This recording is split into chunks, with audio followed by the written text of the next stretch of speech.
order and welcome to Swim Chats, a podcast about swimming.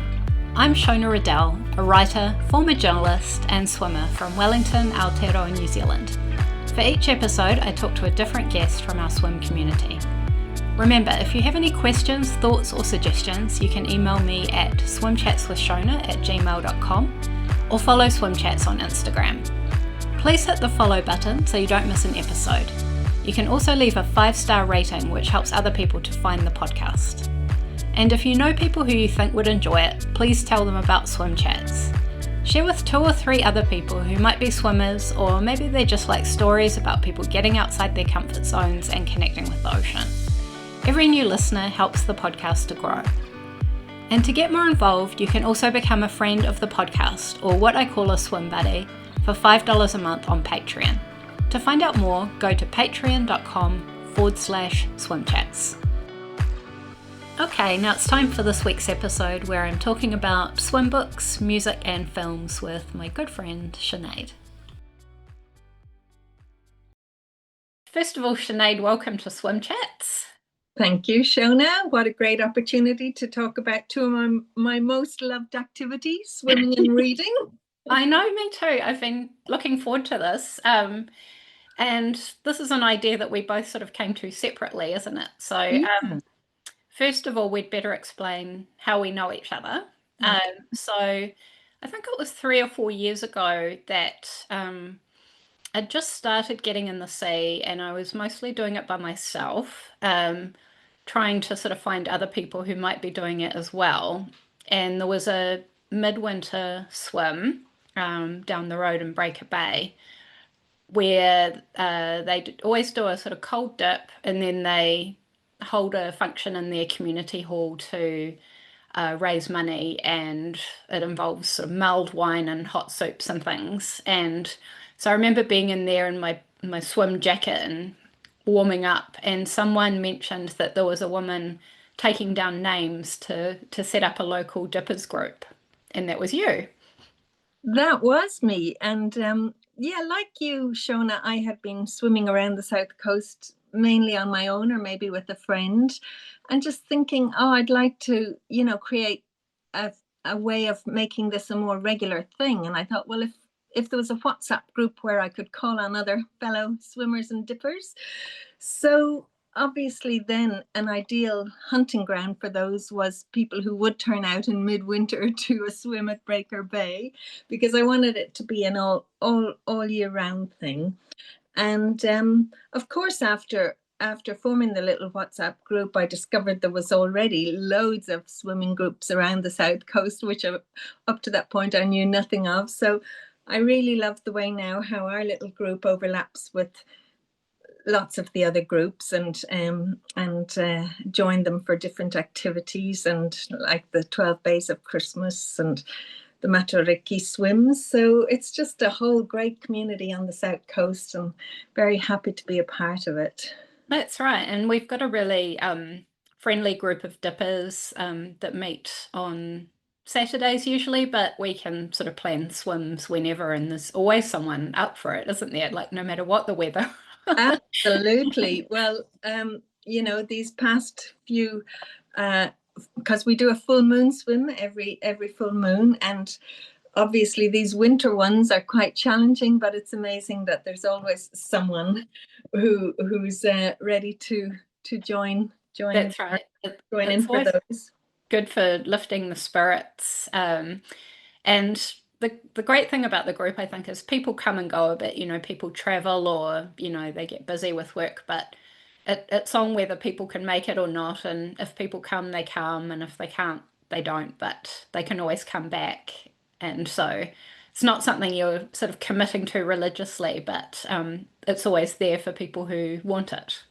Absolutely, Shona. Well, from the outset, I wanted a group that had no rules and no, sort of minimum admin. And so our group, has been like that, very free flowing, like the sea. And just, as you say, people swimming in and swimming out, and no pressure. People can wear neoprene if they want, wear nothing if they want. And yeah, so I think it's developed organically quite nicely like that, and it'll go through many different phases, I'm sure, but hopefully we'll keep going. That's the main thing. Yeah. And I mentioned earlier that we both came to the same idea about coming on this podcast together to talk about our enjoyment of books about swimming. We both like reading, and so we will swap recommendations for books about the ocean and about swimming. So you suggested that first of all, maybe we talk about what is a swim book, what counts as a swim book, which I thought was a really good idea. That's right. Well, you know how when you get really enthused about something, you read all around it, and you know books catch your eye that have the word swim in them when you go into bookshops, etc.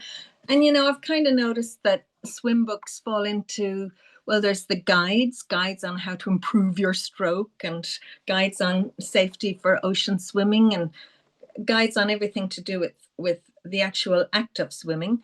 But then there's another set of guides about wonderful places to swim worldwide and in Aotearoa. And then there's sort of nonfiction accounts of people for whom swimming has changed their lives, and cured their depression or helped them through their cancer journey, etc. And then there's more poetic and more sort of literature type, where swimming is kind of the human stories behind why we swim, and a lot of autofiction.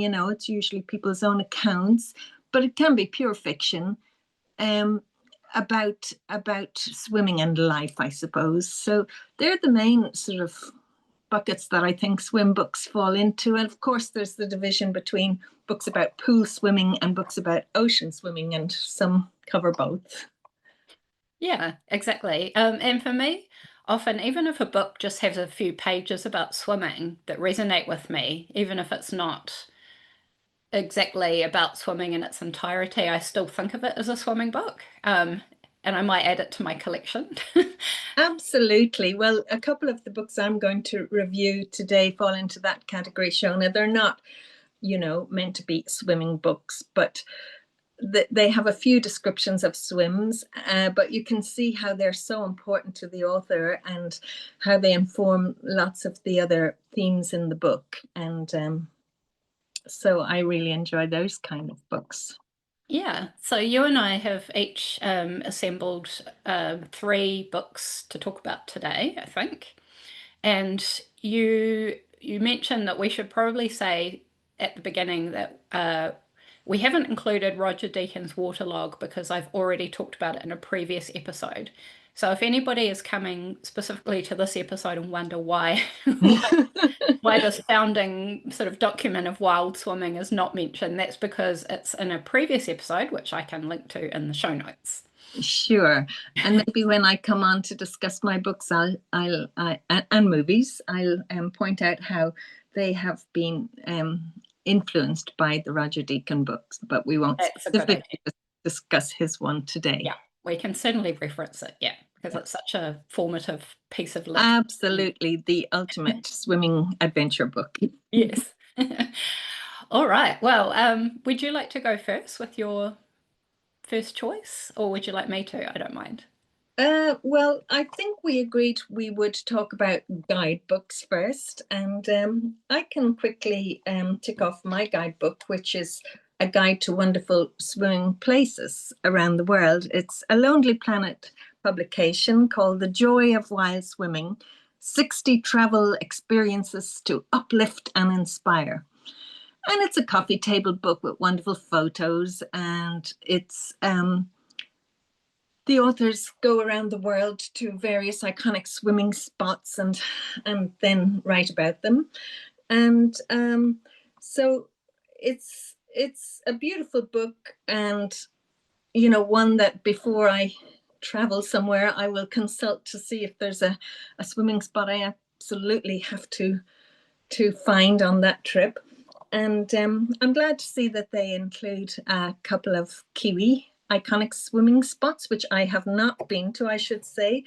One is Whale Island, Motuhara, in the Bay of Plenty. And, you're taken out there and you can dig a hole and swim in hot water on the beach there. So that's one I've definitely got to do, and I'm glad of this book to point it out to me. And it mentions swimming out to the rock carvings in Lake Taupo, which in fact Olivia and I and some other members of our group did for Olivia's 60th birthday. So that was a wonderful swim. And I shockingly, the book doesn't mention our wonderful South Coast beaches in Wellington, but I was kind of glad about that because I don't want hordes of international tourists necessarily swamping them. We want them selfishly all to ourselves.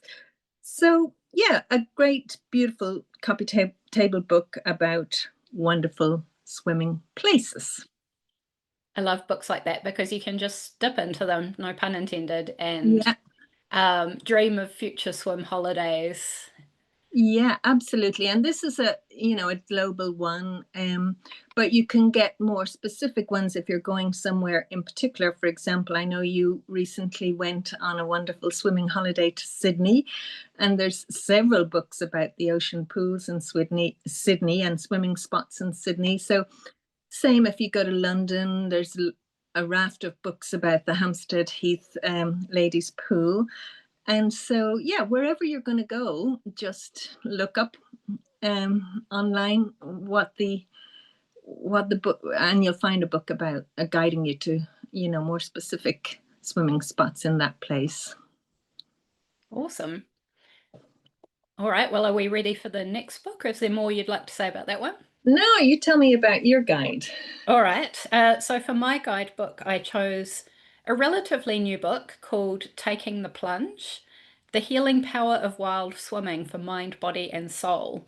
I'm going to hold up the cover so Sinead can see it. It doesn't quite. Oh, there we are. Oh, yeah.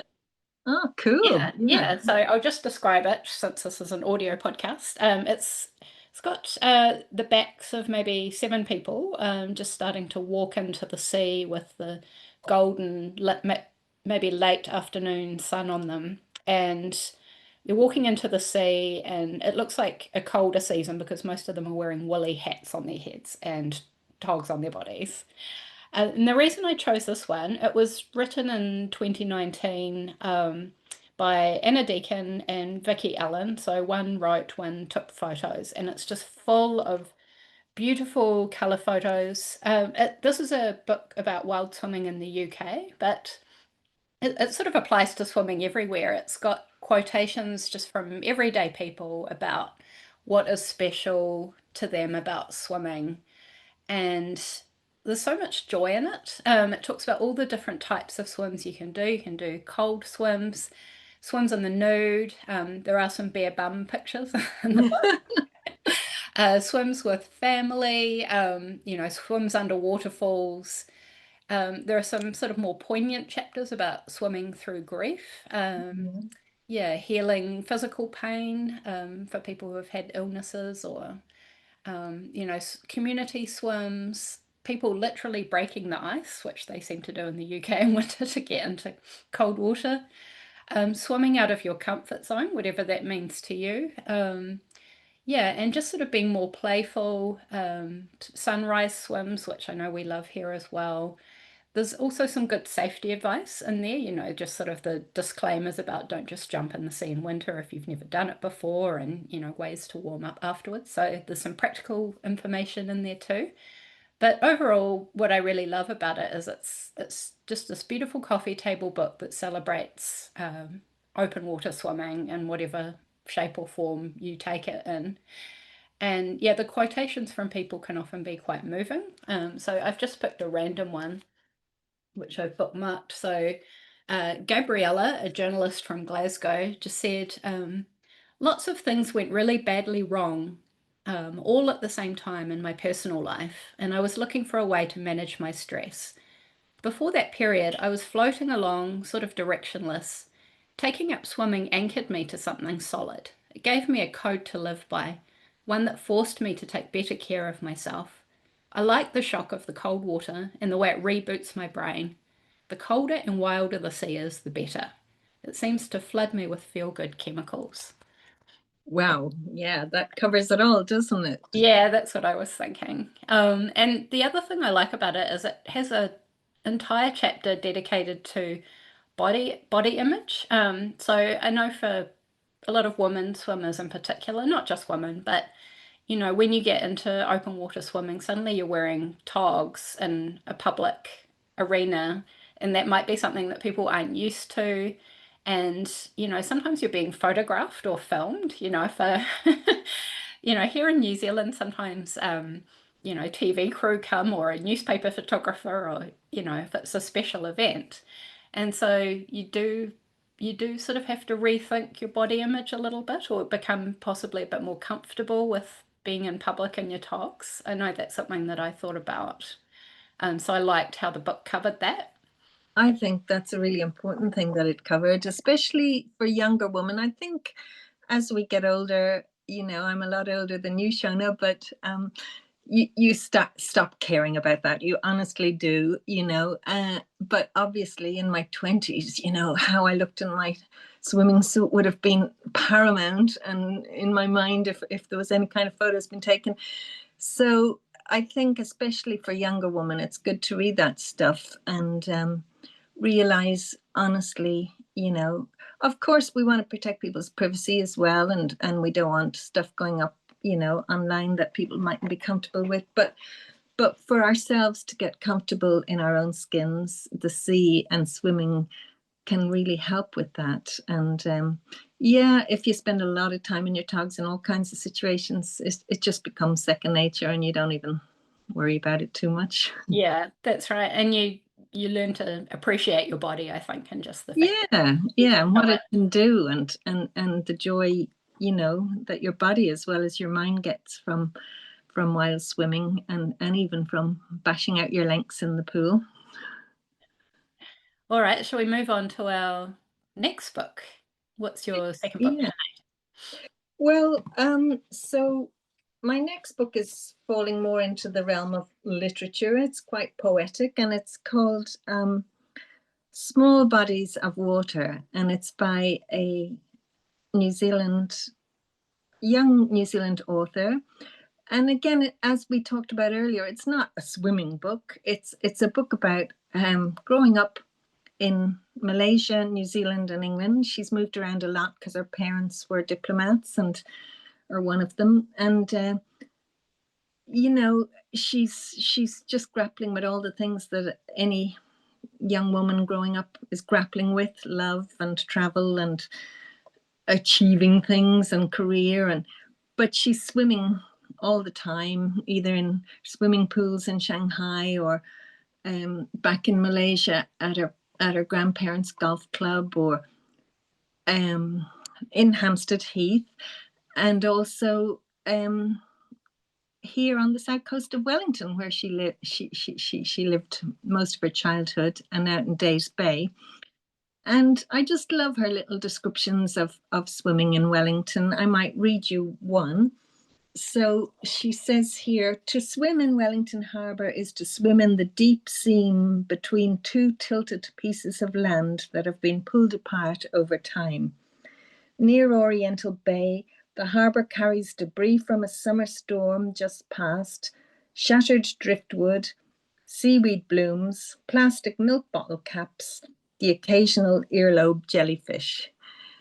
So I just think that's really sweet. And it goes on in that vein. And yeah, I think it's just beautiful poetic book. It's not a novel. It's more sort of what they call autofiction, you know, stories about your own life. And another author who does the same thing and also writes about the south coast of Wellington in this way is Ingrid Horrocks. And she wrote a book called Where We Swim, which is also about her swimming adventures. And she's nice descriptions of swimming on the south coast. She started the book, she was going to do this swimming adventure from Wellington to Auckland, but life kind of got in the way, twins and twin children, and aging parents and all the usual things, but she just kept swimming as she could all through that. And that's another book I really love. So they're two of a kind about swimming and life. That's awesome. Yeah. And speaking of New Zealand swim books, the one I've put aside is also a swim book from a New Zealand writer called Annette Lees, and the book is called Swim, A Year of Swimming Outdoors in New Zealand. And this is all sorts of she covers a lot in this book. I don't know if you've read it, Sinead. So basically she came to the end of one summer and realized she hadn't been for a swim at all, and she felt a bit annoyed with herself. As you. Yeah, and so she resolved that she would spend an entire year swimming every single day. And she kept a journal, and so woven throughout the book is her journal of her year of swimming, and it's divided by the seasons. So no matter where she is and no matter what else is happening, she gets in and she makes a record of the swim. So she committed to that one whole year, which is pretty amazing. Like I know you and I both swim through the year, but probably not every single day. Yeah, so that's a big commitment. And then sort of alongside that, she covers like a history of swimming in New Zealand, and I really like how she includes Maori pre-colonial history as well. So Maori stories of, people achieving long swims, or, the history of Maori people connecting physically but also spiritually with the water, different bodies of water, which I think is really important. And then once Europeans arrive, swimming becomes quite ubiquitous, and you've got families swimming, you've got kids swimming, you've got sort of the early Olympian training. You've got women being discouraged from swimming, because it wasn't seen as ladylike. And so, yeah, I wouldn't describe it as a coffee table book, but it's definitely a book you can pick up and put down and just read a few pages of. And there are lots of pictures throughout. And I'm always interested in the history side of things. So, Absolutely, yeah. yeah, I like how that's covered. I think if you're a swimmer in New Zealand, then you should definitely have a copy of this book. Well, I'm definitely going to get a copy. I love that, Shona, of, setting yourself those challenges like swim every day of the year. I did it one October that I was going to swim every single day in October. And even that was quite a commitment. And so for her to do it, for 12 months is pretty amazing. So I definitely would love to read that. Yeah. Oh, no, you can borrow my copy. We can Oh, do thank you. it. All right. What's next on your list? What's next on my list? Well, there's no comparison between ocean swimming and pool swimming. I mean, ocean swimming for me trumps it every time. But, there's a lot to be said for pool swimming as well, especially for people who haven't access to the ocean. And so, I think we should also look at that. And one book which is all about swimming pool culture, which I really love, is called The Swimmers. And it came out in 2022, and it's by a Japanese American writer called Julie Otsuka. And it's a wonderful book. So the first part of it is all about this small community swimming pool where all these different people go and all their stories. And then this mysterious crack appears in the bottom of the swimming pool and starts to spread. And I won't tell you the whole story because I'll ruin it. But so there's all the drama of that, and it ends quite dramatically, that side of it. But there's another whole theme going on where one of the group of swimmers is actually sort of in the midst of cognitive decline, and she forgets where her locker is, and she puts her togs on back to front and all that above ground. But once she gets in the pool, she's a complete natural, and she swims her lengths very beautifully, and everybody admires her. And so it's a fantastic book. And I had kind of fallen out of love with pool swimming since the pandemic, really. But rereading this book for the in preparation for the podcast, I was, oh my God, I got myself down to Freiburg and rediscovered the joys of lane swimming and the whole pool scene. And renewed my swim membership. And Oh, wow. so it's nice how books can take you back to swimming as well as swimming create books.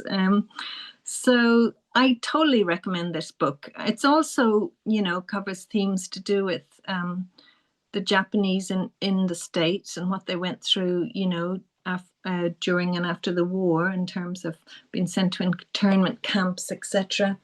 So it's a really interesting social history of the Japanese in America, a study of, declining cognitive decline, which a lot of us probably have dealing with older relatives, etc. But the most exciting part from the point of view of this podcast is the amazing first section. It's a slim novel, but the first section about all the characters at the swimming pool and this mysterious crack. And so I totally recommend that as a swimming pool book. That sounds awesome. I might have to borrow that one too, because I haven't read it. Yeah, you can get it at the library, and you can also listen to it as an audiobook on the Wellington City Library app. So easily available. Cool. And I'll mention now, I'll link to all these books in the show notes as well, so people can find out more. Absolutely. Yeah. And what's your next book, Shona? So speaking of pool books, well, not specifically a pool book, but it's sort of a guidebook, like you mentioned earlier, about improving your swim technique. And so this is called The Swim Mastery Way, written by Tracy Bellman, who's a swim coach in Australia. And it was just published last year. So small disclaimer, I am involved with Swim Mastery. I've been on some of their camps and I do know Tracy. But I do still strongly recommend this book because the swim mastery technique has really helped me with my swimming. And also I interviewed one of their coaches, Melissa Donaldson, who's an ultra marathon swimmer in her 50s. And so she's in one of the earlier episodes of this podcast. So Tracy, who's the head coach, has been a swim coach for 30 years and obviously has learned a lot and seen a lot over that time. And basically the swim mastery technique is for freestyle, and they give you cues that sort of put your body in the right position to help you avoid injury. Like shoulder injuries are really common for swimmers who are doing just that repetitive movement over and over of the freestyle. Yeah. RSI. Yes, exactly. And so it breaks everything down. There are lots of pictures in the book so you can sort of practice the positions. And it sort of explains the science behind swimming as well, which I like because water is 800 times denser than air. And obviously, as humans, we're not used to being in water necessarily. And so we sort of have all these natural human impulses, which is, like lifting our heads to, make sure we get enough oxygen and moving our arms and legs around to sort of try and propel ourselves. But it's not necessarily the best way to move through the water. In fact, that often makes it a lot harder and we get a lot more tired by doing that. And the book also focuses first of all on breathing, which is the most important thing because if you're not breathing correctly in the water, it doesn't matter how amazing your technique is or how fast you are, like within a few minutes you're going to be exhausted and out of breath because you're not getting enough oxygen. So that's really fundamental. So that's my little plug for the Swim Mastery book. But it has helped with my technique. It's made me faster, but without trying to be faster, if that makes sense. Yes, that does make sense. And, Sean, I know you're going through the swim mastery training yourself. And I know there's a few of us in Wāhine Wai, which is our WhatsApp group name, that are keen to be your guinea pigs when you want to start, passing on your new knowledge. So it's well done for taking your swimming to such a high level, Oh, thank you. From starting as a dipper with some of us, you've really, gone the distance, which is amazingly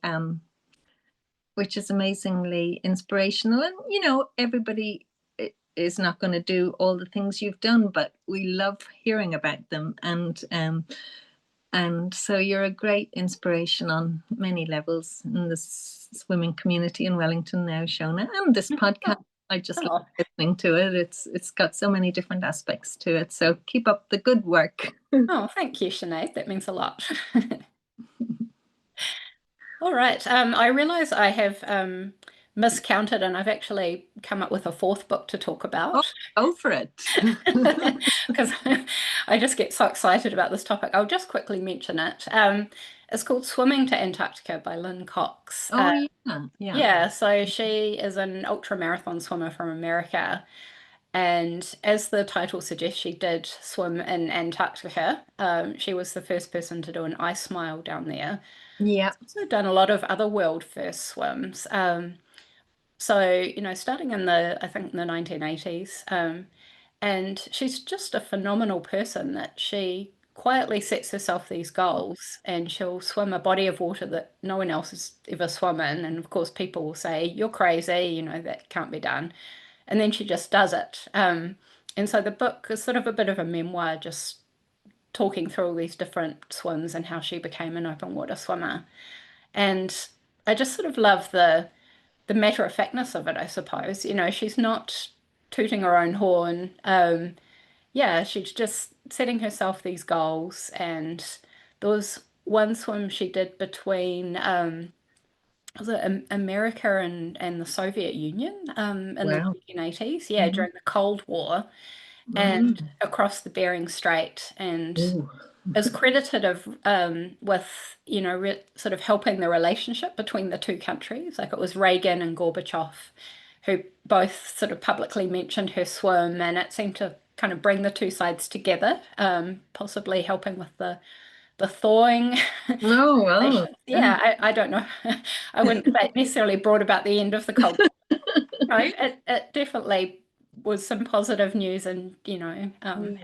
Yeah. yeah, and then near the end of the book, she talks about her swim in Antarctica and what that was like. And so I'll just quickly read one paragraph from it. So this is sort of before her first swim in Antarctica. I stuck my head outside again, determined to maintain my calm. It was so cold. They still weren't ready. The waiting was nearly the hardest part, but the hardest part would be jumping into the frigid water and making the swim. I smiled. I thought back to what a friend had told me. You're so ready for this, have no doubts. He was right. I was ready. I didn't doubt. Taking another deep breath, I looked out again. Everything was set. I started down the gangway, holding tight to the ice-cold railing with my right hand, hanging onto my goggles with my left hand, and watching my feet, making sure I placed each solidly on each step. When I reached the bottom of the stairs, I sat down on a platform and looked at the crew. They were smiling reassuringly. They were as ready and as apprehensive and excited as I was. I smiled at them and then I retreated deep into my mind and took one last moment to focus within myself. I didn't want to remain there long. The platform was so cold I felt like I was sitting on a giant ice cube tray. My feet dangled inches above the water. Wow. Yeah. I have actually read that one. It is an incredibly inspirational book. Uh, yeah, I mean, most of us are never going to do these feats, but sometimes if you've just read a chapter of a book like that and you're humming and hawing whether you should go out for a swim here in the hail and snow on a winter Wellington day, you think, oh my God, that's nothing compared to what she did. So out with me. So it's really good to read books like that, even though most of us will never achieve her high. Exactly. Yeah. Yeah, it doesn't make me think, oh, I want to go and swim an ice mile in Antarctica. But the way she writes is so sort of matter of fact. You sort of feel like you're there with her. Yeah. She's describing the atmosphere and how she's feeling, and yeah, so you feel like you're alongside her on her big swims, which is pretty amazing achievement. And is she still doing epic swims? I Um, don't I don't think she is doing, I think she does more sort of public speaking these days and she's written okay. some children's books. But I think this is the 50th anniversary of her Cook Strait swim. Okay. Yeah. Mhm. Yeah, so that was a big achievement as well. Yeah, so she's sort of, similar to Diane Nyad in ways, who more people know about through the movie, but Yeah, that's right. Lynn one, Cox needs her own movie, doesn't she? yes, she certainly does. These wonderful women swimmers, and yeah. So we're actually doing really well for time. We were saying that we'd also like to talk about some couple of songs and movies. Sure. Well, unfortunately, I think through copyright restrictions, you can't play the songs. But one song that I think should be on every swimmer's playlist is called "The Swimming Song" by Loudon Wainwright, and I'm not going to sing it here now, but I could kind of say a few lines of it, which are, this summer I went swimming, this summer I nearly drowned, but I kicked my legs and oh, I, I thought I knew it off by heart. Anyway, he moved his arms around and moved his arms around. The summer he swam in the ocean. I swam in a swimming pool. Salt in my eyes, chlorine in my eyes, salt in my wounds, chlorine in my eyes. I'm a self-destructive fool, and so it goes on. And it's just joyful and funny, and obviously has that terror thing. I nearly drowned, and getting salt in my, but people have analyzed and said, oh, it's all about his addiction, it's about this and that. But he just came back and said, hey, it's just about the joy of swimming. And I often play it when I'm driving over towards the south coast for a swim to just get me in the mood. Love it. Yeah, And I love it too. there's lots of cover versions, Kate and Anne McGarrigle and various other people. So yeah, definitely one for our playlists if it's not already on there. Yep, and I'll link to that in the show notes as well, the Spotify link, so people can go and have a listen if they Oh, don't know great. it. Yeah. But it is a swimming classic, isn't it? Yeah. Yeah, totally. And the song I chose it's a little bit more low key and poignant, but children of the 90s and old people might remember it. It's REM's Night Swimming. So the song came out in the early 90s and from their album Automatic for the People, which was their sort of huge hit album. And it's quite a simple song in terms of it's got piano, it's got Michael Stipe's lyrics, and it's got a sort of orchestral arrangement, which was apparently done by Led Zeppelin's John Paul Jones. Oh, Yeah, mhm. so it's not sort of this rousing rock tune, but it's, yeah, like I said, it's poignant and it's sort of got this element of nostalgia because someone's driving along and there's a photograph on their windshield and it reminds them of a swim at night that they had when they were young, Oh, naked in a lake. And it's very poetic. So again, I'm not going to sing it, but some of the lyrics go, night swimming, remembering that night. September's coming soon. I'm pining for the moon, and what if there were two, side by side in orbit around the fairest sun? That bright, tight, forever drum could not describe night swimming. oh, wow. Yeah, so it's It's really poetic. very Yeah. special, aren't they? Yeah, and the way the memory is described in the song, it's so vivid that you almost feel like it's your own memory. Oh, And then you start remembering, well, for me, I start remembering special swims that I had when I was younger, and mm. that feeling of freedom.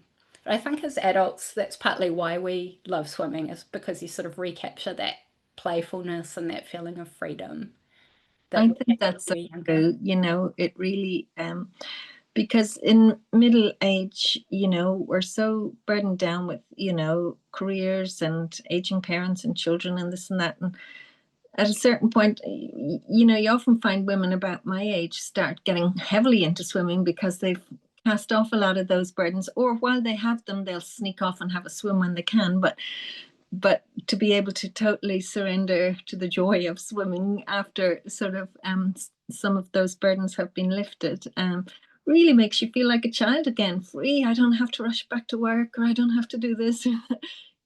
So it's such a source of joy, swimming, and we're so lucky to have it as a part of our lives. I always think about people who don't swim. Oh, they just don't know what they're missing. But of course, each to their own, and it's not for everyone. That's right. Yeah. Yeah.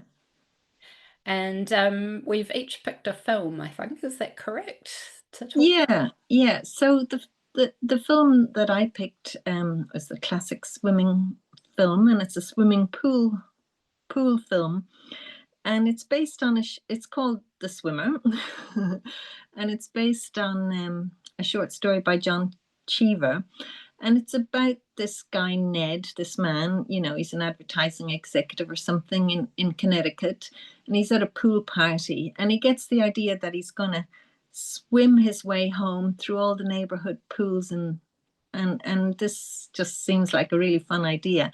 And it starts off pretty fun, and he meets, ex-lovers and nudists and all sorts of people along the way, and has adventures and encounters with them. But progressively it gets darker, and the season changes, and he gets older in the course of this swim till he reaches his home. And I won't disclose the ending, but it ends quite darkly. And I thought it was interesting because, most depictions of swimming pools in movies are, people lounging by the pool and sun, and there's the odd, body found in the pool, of course, and murder mysteries. But generally, pools are depicted as places of fun, and this turns it into something else. And so I think the short story is brilliant. I think the film is quite good, and but would definitely recommend the John Cheever short story short story that the film is based on. Yeah, and I mentioned earlier, sort of in our emails that we were swapping, I just read the short story for the first time a couple of days ago after we were talking about it. And I know that that short story was what inspired Roger Deakin to do his waterlog journey, swimming through waterways in Britain. Yeah, which is Amazing. amazing because there's such different kinds of journeys. But it's just, this again shows how reading and swimming interlink. And I also mentioned earlier that Roger Deakin inspired like Ingrid Horrocks to plan her swim from Wellington to Auckland through the waterways. And so there's all these, pieces in literature and popular culture influencing swimmers, and swimmers' journeys influencing books and poetry. Yeah, Yeah. that's right. It's all connected. And I love the idea of swimming or waterways as sort of mapping, like these pools Yes. are as their own map or channel for a journey. Often we think of maps being very land-based with, Yes. roads, following roads. And so with the swimmer, he's following swimming pools to get home. Like that's Yeah. his journey home. Yeah. Yeah, for Roger Deakin, it was ponds and lidos and oceans and rivers. It was all sorts of waterways. All sorts. Yeah. Yeah. Um, yeah, but with the swimmer story, it was a lot darker than I expected. Yeah. Yeah, I really loved it. Yeah. It stayed with me a few days, and yeah, again, I won't spoil the ending, but Yeah. yeah, it's a real sort of reflection on life, isn't it? Well, absolutely. And, refreshing coming out of Hollywood. Burt Lancaster is the main star in the movie. And, usually you're expecting happy Hollywood soppy ending, but not in this case. And so, yeah, it's worth a look, even though it was made so long ago in 1965. And people who are more sort of into film will probably, sort of notice all kinds of things with the cinematography, etc. But I'm just really interested in the story, and would recommend it on that basis. Yeah, good choice. And the film I wanted to talk about is a documentary. It's called Kim Swims, and it came out Oh, in 2017. And it's about a New Zealand woman called Kim Chamberlain. Um, the film's been described, I saw online, as the most inspirational sports film since Rocky. wow. Better watch that one. Interesting comparison. So Kim was living in San Francisco. She almost lost her leg in an accident, and for her rehabilitation, she started swimming. and she tried swimming in the sea versus the pool, discovered she loved it, even though the waters of San Francisco, I think, are quite wild and chilly, but, invigorating for her. And so slowly her swims got longer and longer, and then she ended up completing the Ocean Seven, which is sort of the ultimate list Oh, of, yes. worldwide ultra marathon swims. And she set her sights on a swim back in San Francisco to the Farallon Islands, or actually, I think it started in the Farallon Islands and then ended at Golden Gate Bridge, which is a distance of 30 miles, and that's using our metric system, that's almost 50 kilometers. Yeah. It's a big swim, but also it's in what's known as the Red Triangle, which is like a great white shark area. Ooh. Yes, just to add to add to the challenge. There was an Australian man who attempted the swim just a few weeks before she was due to do it, and he ended up being pulled out of the water because a shark was circling him, and they made Oh, a call to, gosh. Yeah. out. So I'm sure she had that on her mind when she Yeah, started I bet she hers. did. So yeah, the documentary follows her, preparation for it and the emotions behind it, this determination and this, but she seems more worried that she won't be allowed to go ahead with it, if that makes sense, than Yeah. worry about the swim itself. Hmm. Um, yeah, so she gets in the water, she gets off the boat in the middle of the night to start the swim. And so again, it's sort of like the Lynn Cox book where you feel like you're with her. You're getting in and you can almost feel the cold, dark water in this sharky area. And yeah, so you're swimming with her overnight and then through the next day. And, spoiler alert, she does complete the swim. So this, the documentary has a happy ending, but That's yeah, good. particularly that it's a New Zealand woman. She was the first woman, I believe, to complete the swim, and only a Yeah. handful of people have done it. So yeah, highly recommend Kim Swims if you. Oh, definitely. Yeah. And Shona, you being a writer, um, have you any particular swimming adventure or experience that you have written about or would like to write about? Oh, good question. I would love to write a book about swimming at some point. Yeah. Um, yeah. Oh, but there are so many sort of elements to swimming. It's almost hard to know where to start. It's the technique, the open water, the people.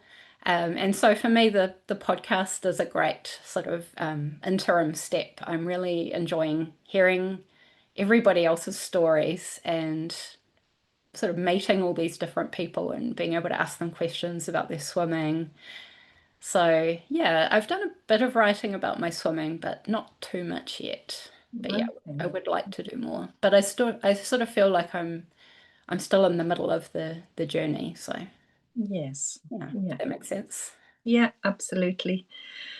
Well, we haven't talked in this episode of your podcast about poetry, and there's a whole body of swimming poetry and swimming haiku.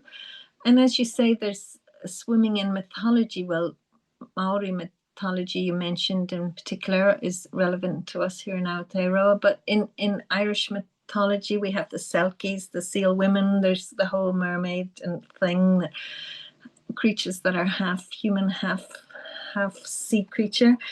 And I think it would be fascinating to do a podcast on those two topics if you ever got the chance. One about swimming in mythology and one about sea creatures besides ourselves. That's such a good idea. All right.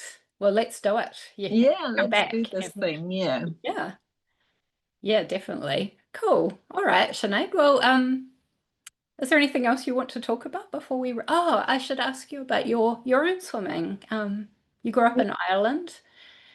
Would you Yeah, I talk grew up about in Ireland in a very urban environment, living over at my parents' shop in a very city part of Dublin. So, but my parents were really intent on making sure we all learned to swim. So we learned to swim in the local pool, and then we got a batch by the sea. So we swam every summer, and I loved to swim. And I've swum all my life really in pools on the sea wherever I've been, but it's only become really a passion since I turned 60 and had this idea to swim more regularly on the south coast. And so since then, I've been looking out, wherever I am, I look out for swimming adventures. For example, a couple of years back, I walked the Milford Track, and one of the guides said to us at the beginning, we always have a swimming challenge on this track.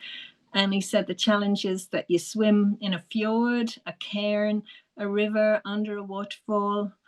I forget what else, but any body of water that we encountered basically on the Milford Track. And he said anybody who completes them all, we have a trophy waiting in the Milford Lodge when we finish. So I completed them all.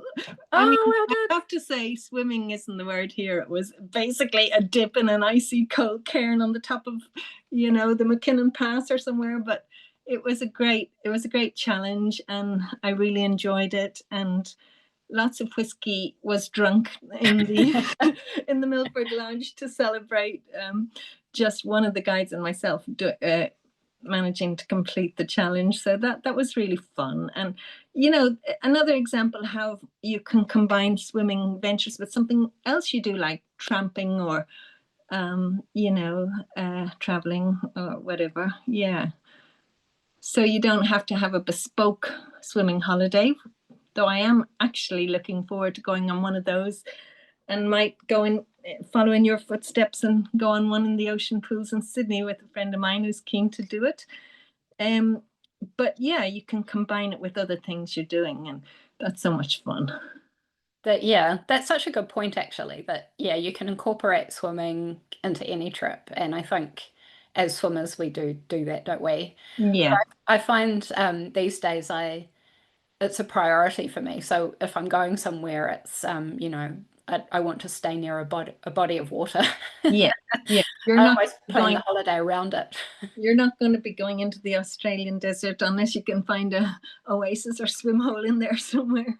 Exactly. And with the Sydney ocean pools, I got a book about them for Christmas, so I can read that to you. There's so many of them. There are so many, and what a great reason to have a holiday rather than just going and visiting the art museum and eating too much, and to have this focus where it's kind of like I'm in another group, which is a knitting group, and though nobody in that group seems awfully keen on swimming, apart from Claudia, who comes sometimes from our swimming group, they are all ferociously enthusiastic knitters, and they go on knitting holidays to Estonia and Tasmania to learn new techniques, and it's the same kind of thing, so definitely a great reason to a great enhancement to your travels to have an interest like that you pursue. Definitely. And if we're any good, and I'm sure you're much better than me at this, is to record them, for future, to inspire others, and to write something about them, a diary or a poem or whatever, even if it's not great literature, that maybe later you can put together into some kind of form that others could enjoy, Exactly. And even just to remind ourselves of the fun swims. Like to read them back. Oft when on my couch I lie. When we're really too ancient to get ourselves off to the pool or the sea, we can read back over our swimming adventures, our swim diaries. Yes. Exactly. Oh, thank you, Sinead. I've enjoyed this chat so much. I knew I would. Oh, I really enjoyed it too. Could talk for hours about swimming and books, and well, we'll have you back to talk about swim mythology and swim poetry. And swim poetry. I would love to do that. Thanks again, Shona. Thank you, and thank you for your company in the water and for founding our Dippers group, which I know has meant a lot to all of us. Oh, well, thank you for all the inspiration that you provide to all of us also, and the people you introduce us to, for example, Brenna and other great swimmers and great swimming topics through your podcast. So thanks again, Shona. Oh, thank you. Thanks for listening to this episode of Swim Chats. Please remember to follow or subscribe to the podcast so you don't miss an episode. And if you enjoyed it, you can leave a 5-star rating and review, which helps other people find it too. Enjoy the water, and we'll see you next time.